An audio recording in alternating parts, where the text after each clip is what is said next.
My cousin chased every boyfriend I brought to weddings, so I came with a new guy she never expected. She tried flirting again. Until she realized my date was actually her probation officer and her smile vanished instantly.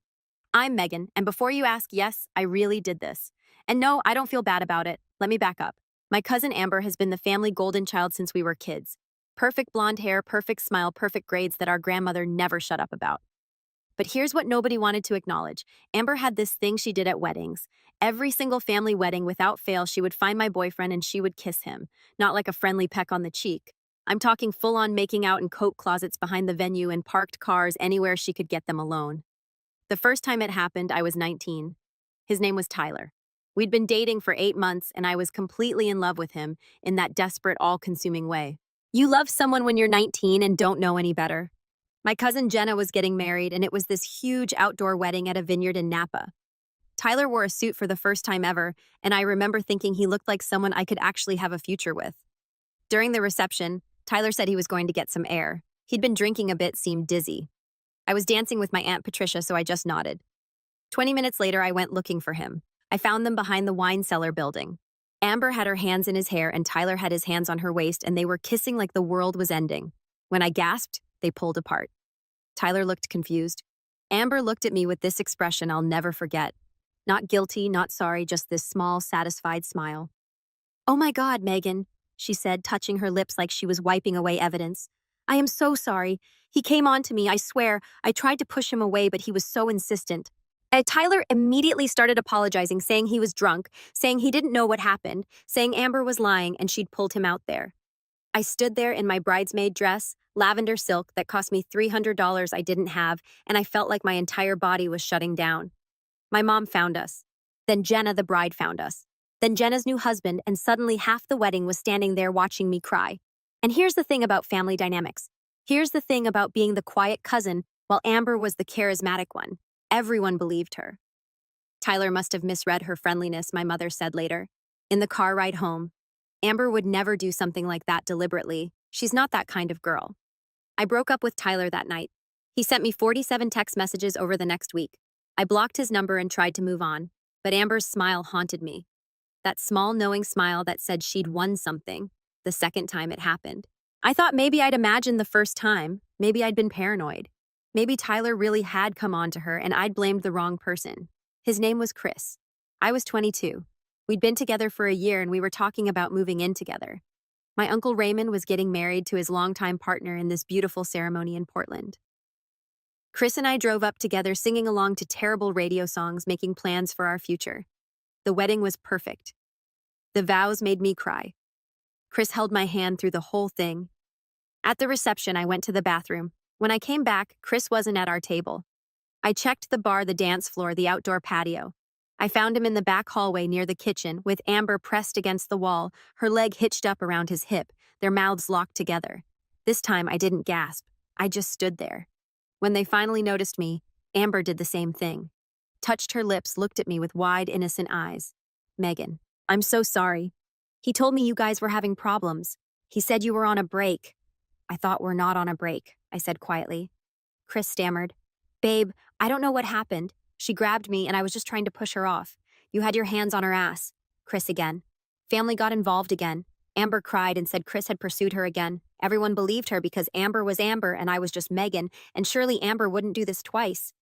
"Maybe you're picking the wrong guys," my Aunt Lisa suggested gently. "Maybe you need to look at the common denominator here."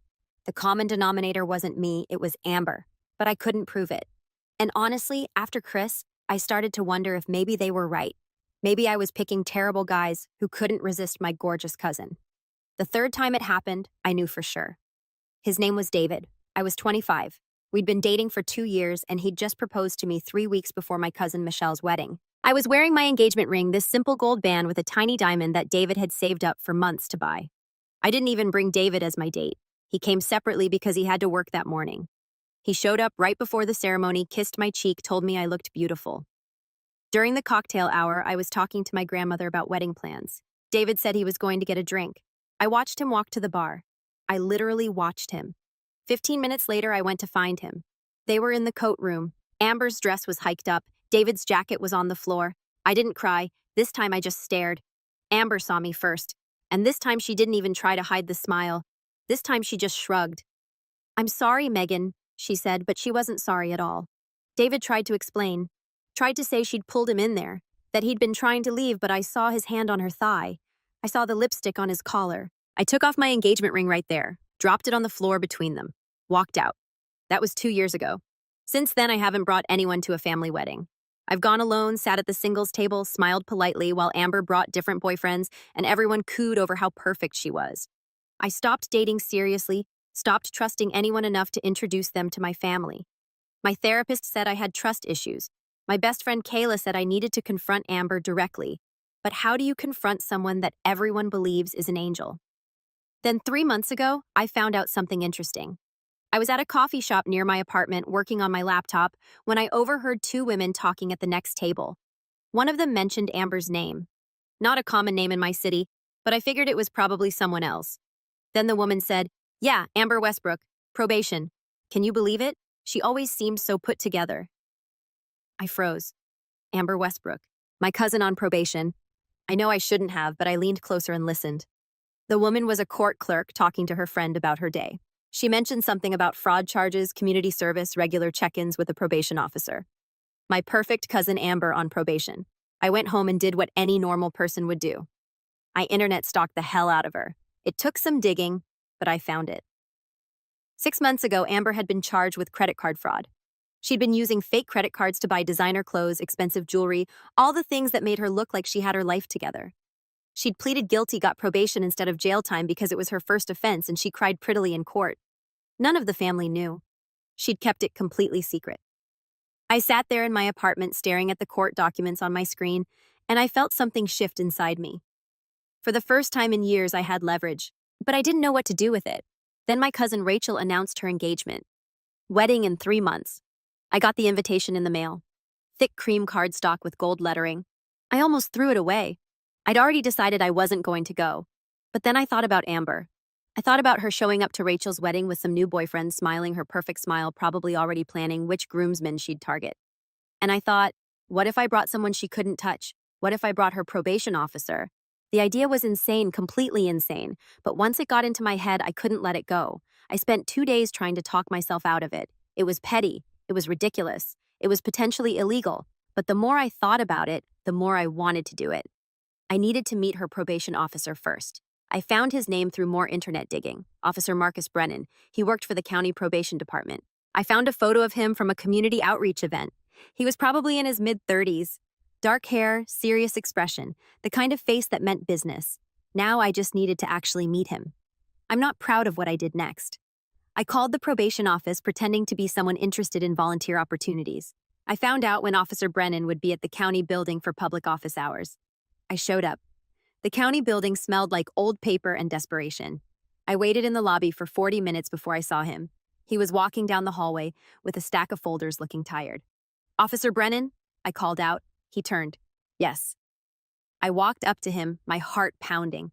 "Hi, my name is Megan. I know this is going to sound strange, but I need to talk to you about one of your probationers, Amber Westbrook." His expression immediately became guarded. "I can't discuss active cases with—" "She's my cousin," I interrupted.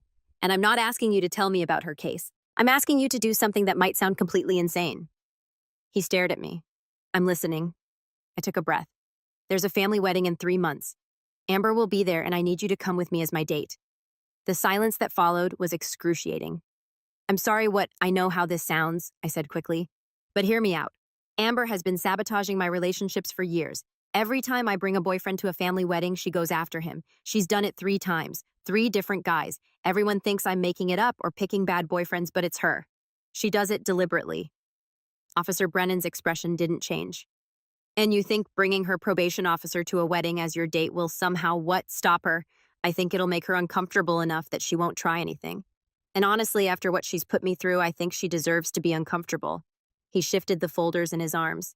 Megan, what you're describing is using my professional position to intimidate someone. That's not appropriate. She's not a good person," I said.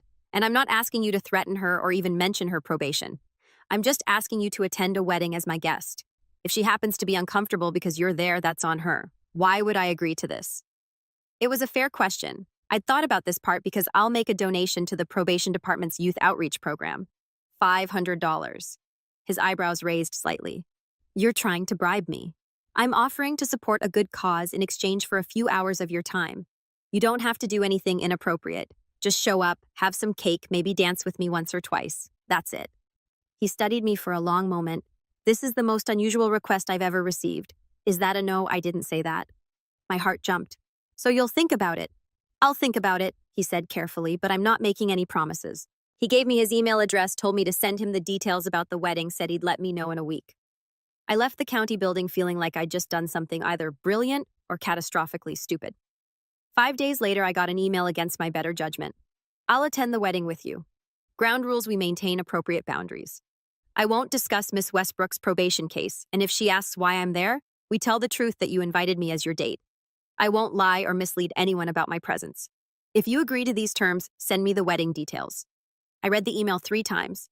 Then I transferred $500 to the youth outreach program and sent Officer Brennan the wedding information. This was really happening. The next 2.5 months were surreal.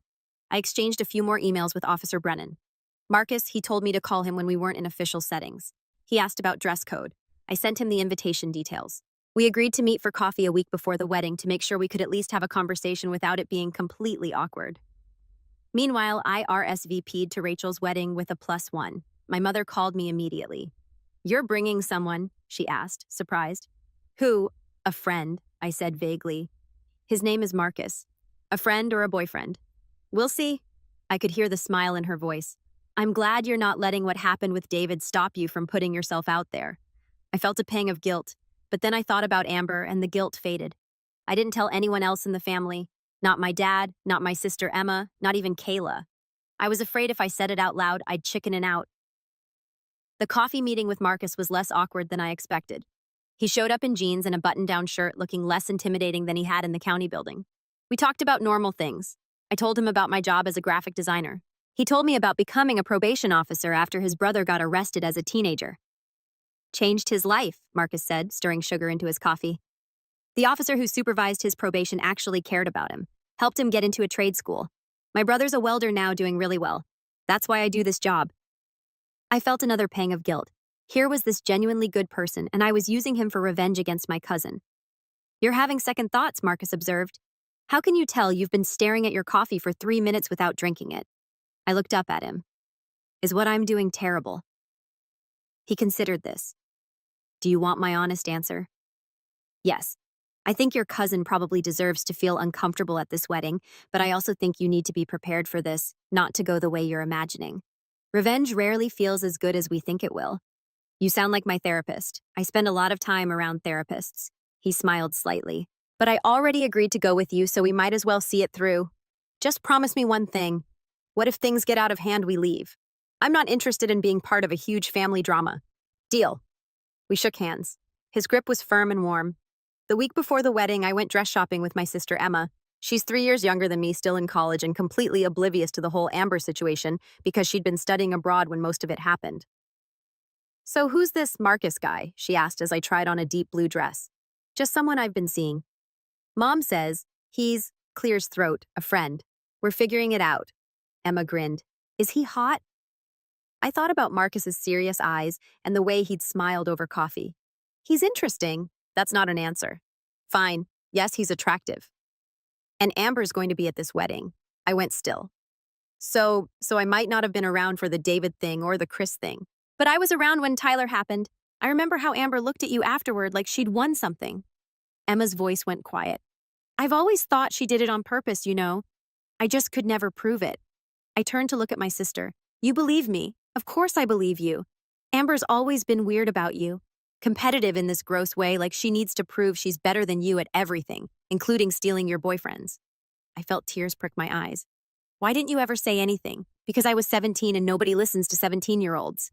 And by the time I could have said something, you'd stopped bringing guys around. Emma squeezed my shoulder. But if this Marcus guy is important to you, maybe you should warn him about Amber. I already did. I said, which wasn't technically a lie. I bought the blue dress. It was more expensive than I could afford, but I wanted to look good. Wanted Amber to see me walk in with someone and feel something. Jealous, maybe, or worried. The night before the wedding, I couldn't sleep. I kept imagining different scenarios. Amber pulling Marcus aside and asking what he was doing there. Amber trying to kiss him, and Marcus revealing who he was in front of everyone. My whole family finding out what I'd done. At 2 o'clock in the morning, I almost texted Marcus to call the whole thing off, but I didn't. The wedding was at a hotel in the city, one of those fancy places with crystal chandeliers and marble floors. I met Marcus in the lobby. He was wearing a charcoal gray suit that fit him perfectly. And when he saw me in my blue dress, something shifted in his expression. "You look nice," he said. "You too." We stood there awkwardly for a moment. "Ready?" he asked. "No, but let's do it anyway." The ceremony was in a ballroom on the second floor. We walked in together, and I immediately felt eyes on us. My mother spotted me first, her face lighting up when she saw I had someone with me. She waved. Then I saw Amber. She was sitting 3 rows ahead with her current boyfriend, some guy I'd never met. She was wearing a pink dress that probably cost more than my rent, her blonde hair perfectly curled. She turned when she heard the murmur of people noticing us, and her eyes landed on Marcus. For just a second, her perfect composure cracked. Her eyes went wide, her mouth opened slightly. Then she recovered, smiled brightly, and turned back to face the front. My heart was racing. Marcus leaned down and whispered, "She saw me. I noticed." We took our seats near the back. The ceremony started. Rachel looked beautiful in her wedding dress, crying as she read her vows. Her fiancé looked at her like she hung the moon. It was sweet and genuine and everything a wedding should be. I tried to focus on that instead of on Amber's back 3 rows ahead. After the ceremony, we moved to the reception hall. Cocktail hour, people mingling. My, Clear's throat, mother descended on us immediately. "Megan, and this must be Marcus." She hugged me, then extended her hand to Marcus. "I'm Linda, Megan's mother. It's so wonderful to meet you." "You too, Mrs. Westbrook?" "Oh, please call me Linda. How did you two meet?" I'd prepared for this question. "Through work," I said smoothly. "Marcus was consulting on a project." Marcus nodded. Also, not technically a lie. Everything we were saying was true from a certain angle. My mother beamed. "Well, I'm so glad Megan finally brought someone to one of these things. After everything with David, she caught herself, but that's all in the past now." More family members came over. My dad, who shook Marcus's hand and asked what he did for a living. Marcus said he worked for the county, which was true. My Aunt Patricia, who looked Marcus up and down approvingly. My cousin Jenna, whose wedding had been the Tyler disaster, who pulled me aside. "He seems nice," she whispered. "Way better than Tyler." "Thanks. Just be careful, okay, with Amber here." So, I wasn't the only one who'd noticed the pattern. That was something. We made it through cocktail hour without incident. Marcus was surprisingly good at small talk, charming without being overbearing. He asked my relatives questions about themselves, laughed at my uncle's terrible jokes, complimented my grandmother's brooch. "You're good at this," I murmured, as we walked toward our reception table. "At what?" "Pretending to be my date." He gave me an odd look. "Who says I'm pretending?" Before I could process that, Amber appeared. She materialized next to us like a shark sensing blood in the water, her boyfriend trailing behind her. Up close, I could see the tension in her smile. "Megan," she said brightly, "I didn't know you were seeing anyone." "It's recent," I said. Amber's eyes moved to Marcus. "I'm Amber, Megan's cousin." "Marcus," he said. He didn't offer his hand. "What do you do, Marcus?" "I work for the county." "Doing what?" There was an edge to her voice. She knew something was off. She just couldn't figure out what. "Social services," Marcus said smoothly. "Helping people get their lives back on track." Amber's smile tightened. "That's nice." Her boyfriend, a tall guy with an expensive watch, cleared his throat. "I'm Brandon." We all exchanged awkward pleasantries. The whole time, Amber kept staring at Marcus like she was trying to place him. I could see the wheels turning in her head. Then the wedding coordinator called everyone to their tables. Amber and Brandon walked away, and I let out a breath I didn't know I'd been holding. "She definitely recognizes me," Marcus said quietly. "But she can't say anything without explaining why she knows you. This is a dangerous game you're playing, Megan." "I know." Our table was in the middle of the room. We ended up sitting with some of Rachel's college friends and a couple of distant cousins I barely knew. The dinner was salmon or chicken, and the speeches were touching. Rachel's maid of honor cried through her entire toast. I kept glancing at Amber's table. She was barely touching her food, and she kept whispering to Brandon, who looked confused. After dinner, the dancing started. Marcus surprised me by actually being a decent dancer.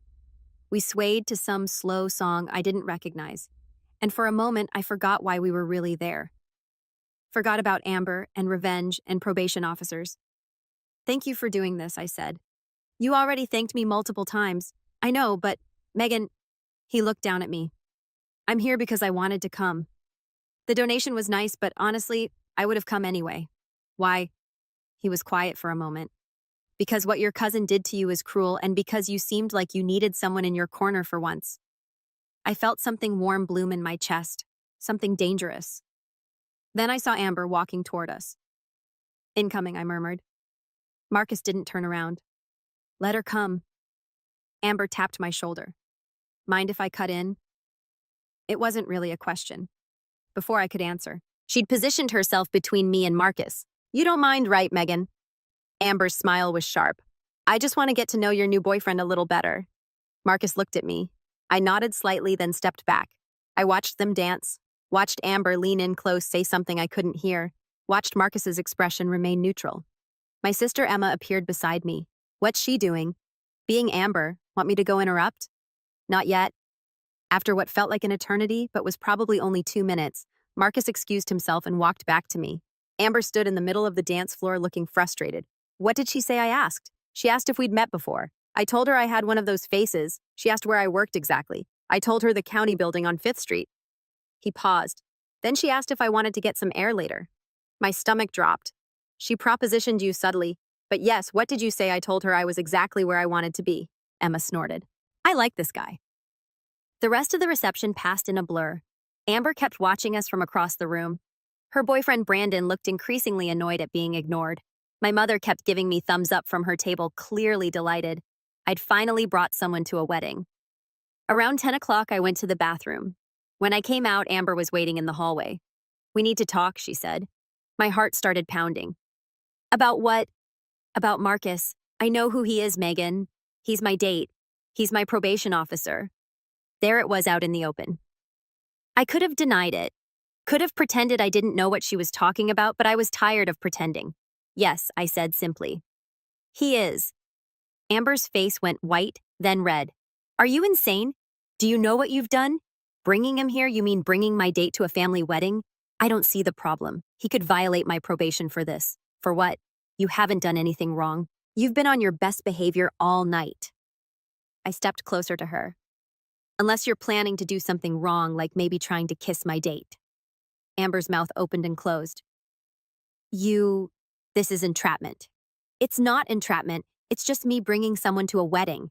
Someone who happens to know about your criminal record. I let that sink in. The record you've been hiding from everyone.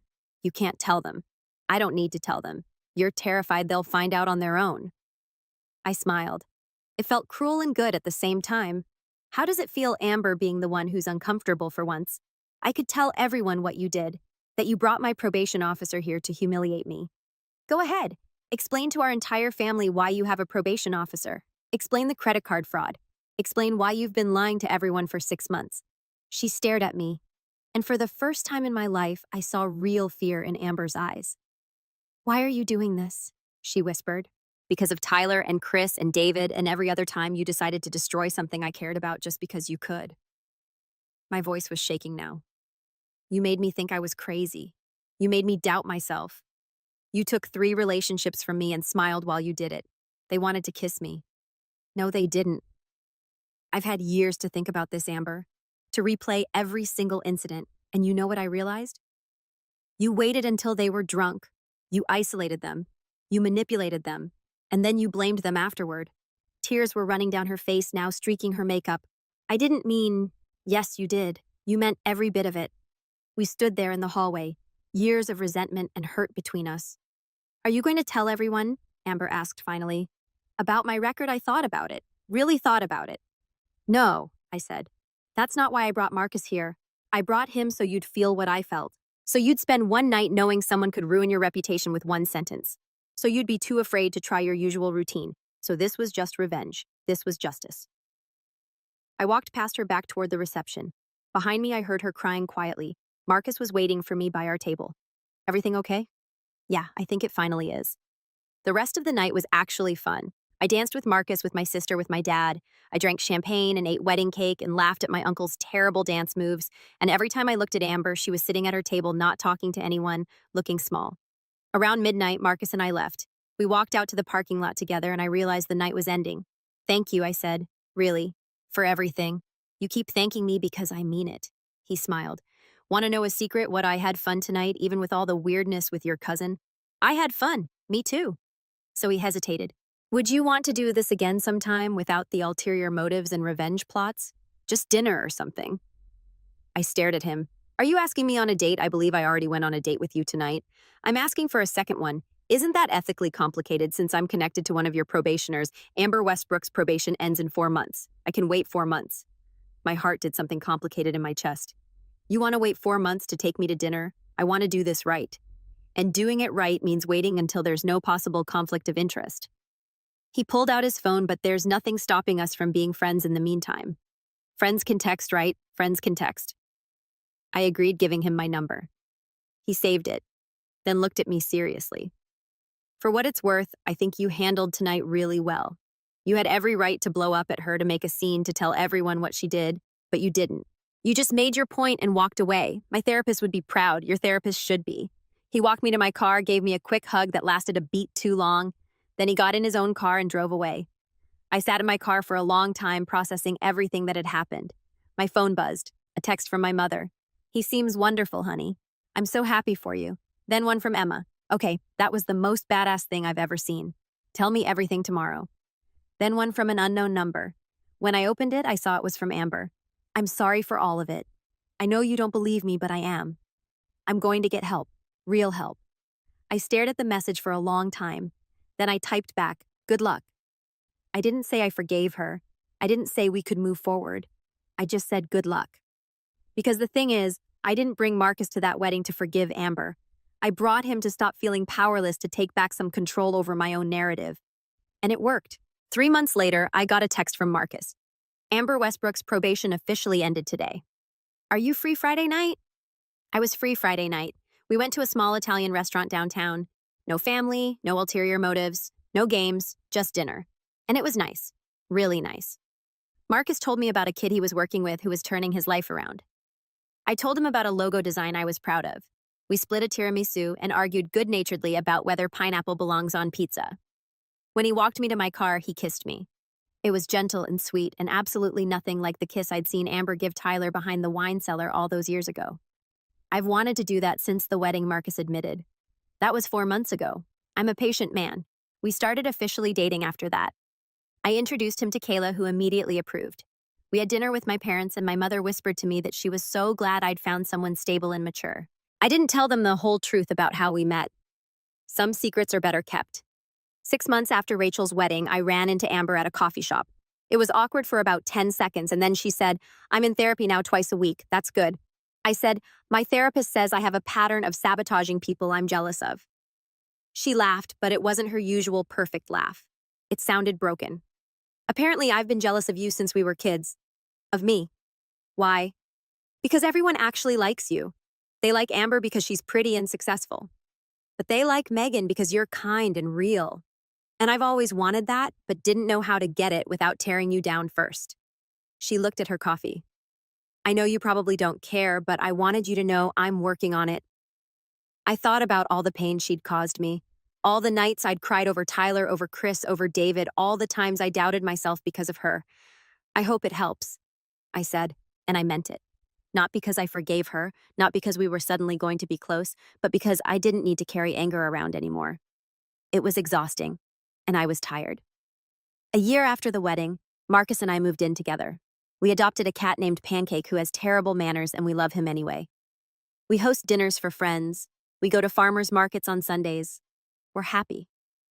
My family still doesn't know Marcus is a probation officer or that Amber was on probation or the real reason I brought him to Rachel's wedding. They think we met through work, which is technically true. Emma knows. I told her the whole story one night over wine, and she laughed so hard she cried. You're devious, she said admiringly. I had no idea you had that in you. Neither did I. Are you going to tell Mom and Dad? Maybe someday or maybe not. Does it matter? I guess not. The thing is, I didn't bring Marcus to that wedding for a happy ending. I brought him for closure. For the satisfaction of watching Amber squirm for once, for the feeling of being in control instead of being the victim. But somewhere along the way between the cocktail hour and the slow dances and the quiet conversation in the parking lot, something real happened. Something I wasn't expecting. I fell for the guy I'd bribed to be my fake date. And 4 months later, when there were no more ethical complications or conflicts of interest, he fell for me too. Last month, Rachel came over for dinner. We were sitting on my balcony drinking wine while Marcus grilled vegetables inside. "Can I ask you something?" Rachel said. "Sure. That night at my wedding when you showed up with Marcus, did you know Amber was on probation?" I looked at her carefully. "Why do you ask?" "Because I saw her face when she saw him, and I saw her face when she came back from talking to you in the hallway, and she looked terrified." Rachel swirled her wine, and then I did some digging. Because I'm nosy and I found out Marcus works for the probation department. "Rachel, I'm not judging you honestly after what Amber did at my wedding with Tyler. She deserved it." Rachel smiled. "I just want to know if you actually planned it or if it was a happy coincidence." I thought about lying, but Rachel had always been one of my favorite cousins, and I was tired of secrets. "I planned it," I admitted. "All of it." That's the most brilliant thing I've ever heard. We clinked our wine glasses together. "Are you going to tell anyone?" I asked. "Are you kidding? This is too good. I'm taking this secret to my grave." She paused. "But seriously, Megan, I'm glad you finally stood up to her, and I'm glad you found Marcus. He's good for you." "Yeah, he is." Marcus came out with a plate of grilled vegetables. He kissed the top of my head and sat down next to me, completely unaware that Rachel and I had just been discussing how we met. "What are you two talking about?" he asked. "Wedding stories," Rachel said, grinning at me. "Ah, the best kind." We ate dinner on the balcony as the sun set, talking and laughing, and I realized something. I'd spent so many years being hurt by Amber being the victim in my own story that I'd forgotten I could write a different ending. I'd forgotten I could be the one in control.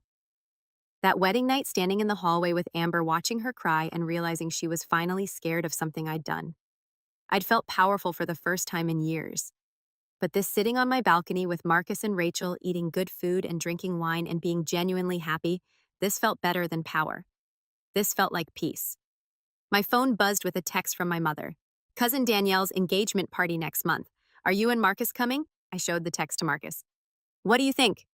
he asked. "I think we should go as an actual couple this time. No ulterior motives. Sounds good to me." Later that night, after Rachel left and we were getting ready for bed, Marcus said, "Do you ever regret it bringing me to Rachel's wedding the way you did?" I thought about it. Really thought about it. "No," I said, "honestly, maybe I should. Maybe it was petty and vindictive and not my finest moment, but I don't regret it." "Why not?" "Because it gave me you and it gave me closure and it made Amber finally face consequences for once in her life." I climbed into bed next to him. "She's in therapy now, really working on herself. I don't know if that would have happened if I hadn't pushed back. So you're taking credit for her personal growth?" "Absolutely not. I'm taking credit for standing up for myself. What she does with that is her business." He pulled me closer. When you first approached me in that county building, I thought you were completely insane. I was completely insane, but also brave. It takes guts to fight back, even in unconventional ways or stupidity. Sometimes they're the same thing. I fell asleep that night thinking about all the versions of myself I'd been. The heartbroken 19-year-old watching Tyler kiss Amber. The devastated 22-year-old finding Chris in the hallway. The broken 25-year-old dropping her engagement ring on the floor. And finally, the 28-year-old who decided enough was enough. I don't know if what I did was right. I don't know if using someone's probation officer as a weapon against them crosses some ethical line I should care about. But I know this. Amber never tried to kiss another one of my boyfriends, and Marcus turned out to be the best thing that ever happened to me. So maybe some revenge plots have happy endings after all. The end. Except not really, because 2 months after that conversation with Rachel, I got another text, this time from Amber. "I'm getting married. I know we're not close, but you're still family. I'd like you to come, and I'd like to apologize in person properly." I stared at the text for a long time. Him. Marcus looked over my shoulder. "What are you going to do?" "I don't know." "Do you want my advice?" "Always go. Not for her, for you. So you can close this chapter completely." He was right. Of course he was right. So I, RSVPD, yes. +1. And when I walked into Amber's wedding 3 months later, wearing a gorgeous burgundy dress with Marcus by my side, Amber saw us and smiled. Not her old perfect smile, a real one. She came over during cocktail hour. Her fiancé was with her, a quiet guy named Andrew who worked as a teacher and looked at her like she was precious. "Thank you for coming," Amber said. "Both of you." Marcus nodded politely. Amber looked at me directly. I've been wanting to say this for a while now. I'm sorry for everything I did to you, for Tyler and Chris and David, for making you doubt yourself, for being cruel just because I was jealous and didn't know how else to deal with my own problems. Okay, I said. I don't expect you to forgive me. I don't even expect you to like me. I just wanted you to know that I'm sorry and I'm different now. Or at least I'm trying to be. Andrew squeezed her hand. She really is trying.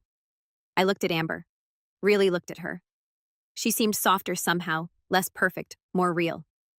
I appreciate you saying that, I told her. And I hope things work out for you. I really do. Can I ask you something, Amber said. Sure.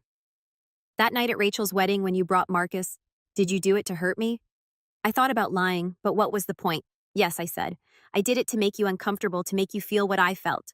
Did it work? What do you think? She smiled sadly. It worked. I spent that whole night terrified.